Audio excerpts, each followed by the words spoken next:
Let's clarify. You're likely referring to the Xfinity Stream Box, not a Rogers product directly. Rogers uses Ignite TV boxes in Canada, while Xfinity Stream Box was a streaming device from Comcast in the US. Importantly, the Xfinity Stream Box has been discontinued as of late 2023. This video will explain what it was and how it functioned. The Xfinity Stream Box was a small HDMI-connected device designed to stream live TV, on-demand content, and DVR recordings from Xfinity without a traditional cable box. Think of it like a Roku or Fire Stick, but specifically for Xfinity services. It connected via Wi-Fi or Ethernet and ran a proprietary operating system. The setup begins by connecting the Stream Box to your TV using an HDMI cable. Plug one end into the HDMI port on the back of the box and the other into an available HDMI input on your TV. Next, connect the power adapter to the back of the Stream Box and plug it into an electrical outlet. The box will power on automatically and display a setup screen on your TV. The box will guide you to connect to your Wi-Fi network.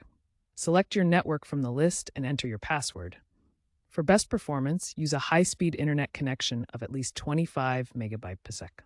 Once connected, the Stream Box will display an activation code on your TV screen. Note this code down as you'll need it for the next step.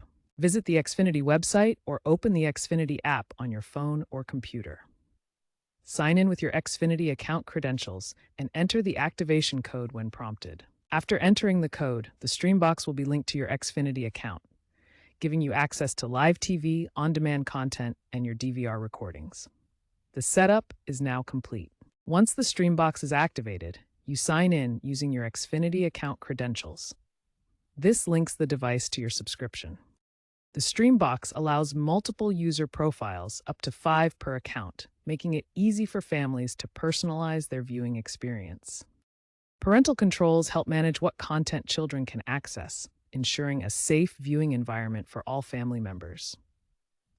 The Stream Box integrates with voice assistants like Alexa and Google Assistant, allowing hands-free control of your viewing experience. Once signed in, access live TV channels, thousands of on-demand movies and shows, plus cloud-based DVR recordings with up to 500 hours of storage. The Xfinity Stream Box offered several key features that made it a convenient alternative to traditional cable boxes. These features provided a cable-free experience, with all content delivered through your internet connection. A high-speed internet plan was essential for smooth performance, ensuring reliable access to live TV, on-demand shows, and DVR functionality without interruption. Comcast discontinued the Xfinity Stream Box in 2023 due to low adoption rates and a strategic shift towards app-based streaming. The Xfinity Stream app offered the same functionality on a wider range of devices, eliminating the need for dedicated hardware and associated rental costs. The Xfinity Stream app is now the primary way to access Xfinity's streaming services. It's available on many smart TVs, including Samsung, LG, and Vizio, as well as Roku, Amazon Fire TV, and mobile devices running iOS or Android. Installation involves simply downloading the app and signing in with your Xfinity account. The trend is clear. App-based streaming is the future. Comcast is focusing on enhancing the Xfinity Stream app with features like AI-driven recommendations and 8K streaming. So, while the Stream Box is no longer available, the Xfinity Stream app provides a more versatile and cost-effective way to enjoy your Xfinity services.